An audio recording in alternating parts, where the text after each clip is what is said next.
and today I'm going to be showing you all the books I checked out from my library in August, and I did get 12 new books from the library this month, and I have already shown you 4 or 5 of them. They would have appeared in my mini library haul that was part of the Booktubeathon daily vlog updates, so you probably have seen these, but I didn't actually tell you what they were about or why I was picking them up. First, I picked up the graphic novel The Last Unicorn, which was written by Peter S. Beagle, and it was adapted by Peter B. Gillis, and it was illustrated by Renee, Liz, and Ray Dillon. The Last Unicorn is actually a novel, and then there was an animated movie adaptation made for it in the 80s, and I watched that movie several times when I was a kid, and it is about the last unicorn in the world. For some reason, all the other unicorns have gone missing. She doesn't know what happens to them, but she finds out one day that she is the last. So she goes on a quest to find and maybe save all the rest of the world's unicorns, and she finds out that there is this monster called the Red Bull who has been hurting them. Not hurting, herding. Like sheeps are herded.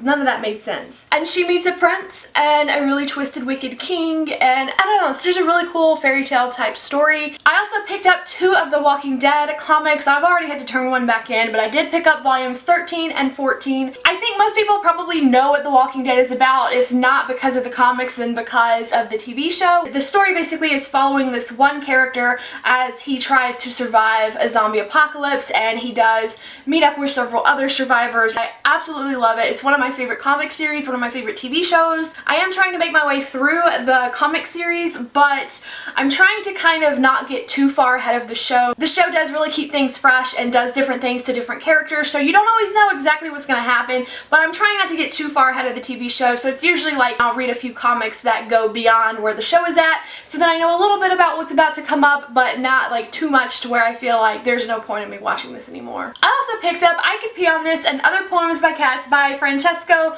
Marciuliano, and I picked this one up specifically for Booktubeathon so that I could do my scene challenge. This is a coffee table book with different poems written by cats, and they are just flat out hilarious. You will laugh your head off if you are an animal lover, especially if you are a cat lover, and there's a dog version out there as well called I Could Chew on That. So if you like cats or dogs, I would definitely recommend checking out these books. It's just really hilarious. I could really read these poems and be like, that's exactly what my cat is thinking. And I picked up The Ocean at the End of the Lane by Neil Gaiman in that previous mini library haul. I actually have no idea what this book is about. I prefer going into books kind of blindly, but all I know is that I've heard nothing but really great reviews for this book. I actually have never read a Neil Gaiman book. I was planning to read it for Booktubeathon and just unfortunately hadn't gotten to it, but I did get this from the library and maybe I will read it sometime soon. And the last of the books that you might have already seen on my channel is The Invasion of the Tearling by Erica Johansson.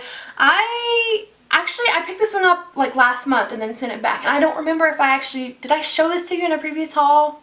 I cannot remember, but I did get it again this month, and so this is my second go with it. I'm going to try to actually read it before it's due this time, but you know how it goes. I got too many books, not enough time. This is the sequel to the book The Queen of the Tearling, and this is a fantasy series, but it's set in the future, although our society has regressed, so it reads just like a very typical like medieval type fantasy. The world is very similar to that. The premise of the first book is that we have a 19-year-old queen who has been hidden from the kingdom her entire life, and then when she's 19, she has to kind of resurface and claim her throne because the kingdom is in utter chaos. And there's also this really powerful like sorceress who is also kind of trying to take over the kingdom. So it's a lot of war and politics, that kind of fantasy. But the first book was a really great setup for this world, and I can't wait to see how that story continues. I do have 6 other things I checked out this month that were not shown briefly in that previous mini library haul, and the first of those is the Sex Criminals comic book volume 2. Like I've said before, I was really wary to start this series because I thought that the content would just be a bit too explicit for me,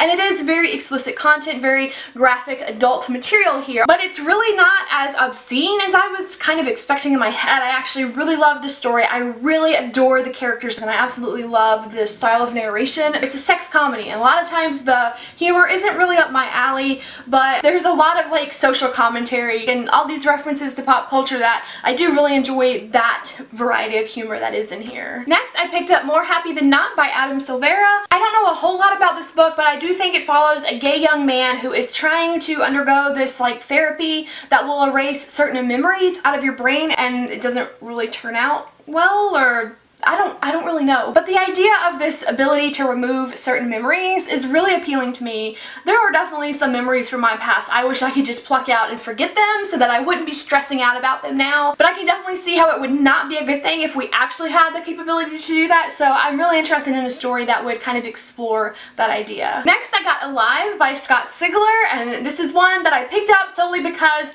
the promo for it was everywhere. I saw it on so many different channels, and just the way that people are describing it is really cool. It's about this girl that wakes up in a coffin and she doesn't know what led to her being here, but she gets out of the coffin and discovers that she is in a room full of other coffins with other people in them that have no idea how they got there, and they have to like make it out of this house or this place.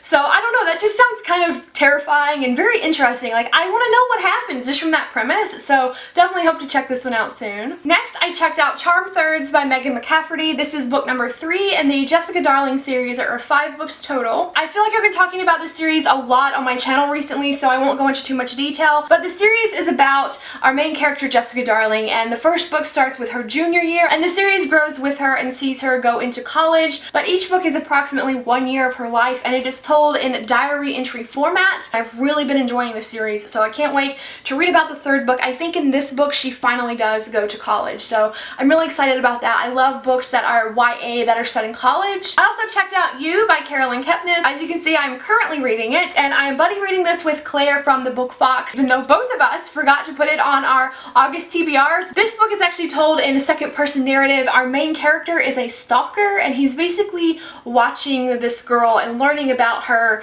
but he's talking like, you did this and you did that, I watched you walk into the store and then I approached you, and it really makes you feel like you are in the story. It's very, very gripping because of this narrative. It's really creeping me out because he is a stalker, and I don't know how far the stalking is going to go. It's not like scary, it just is kind of unsettling, but I definitely would recommend this book. It's so totally different than anything I've read before.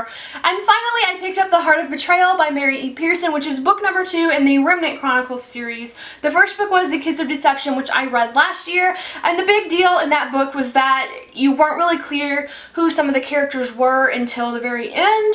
I didn't know that going into it, but so many people have said it by now that I feel like I'm not spoiling it if I say that too. It was very, very interesting. I hadn't read a book like that before. It really kept you on your toes. It's a high fantasy series that is about a princess who is in an arranged marriage. She was about to marry the prince of another kingdom, and on the day of her wedding she runs away with her maid, and they kind of make a new life for themselves in a tavern. But then the prince she was supposed to marry comes after her, and so does an assassin who's trying to track her down and kill her. But when both of them meet her, she's not exactly what they expected out of a princess. I'm not exactly sure what the second book is going to be about, but I hope that it can kind of top the excitement and the interest of the first book. So these are all the books I checked out from my library this month, and a few of them are actually going to be in my monthly wrap-up, so that should be up in a couple of days. If you are interested in hearing more of my thoughts on some of these books, stay put. Thank you so much for watching. Let me know what you've checked out from your library recently, and I will see you in the comments. Bye!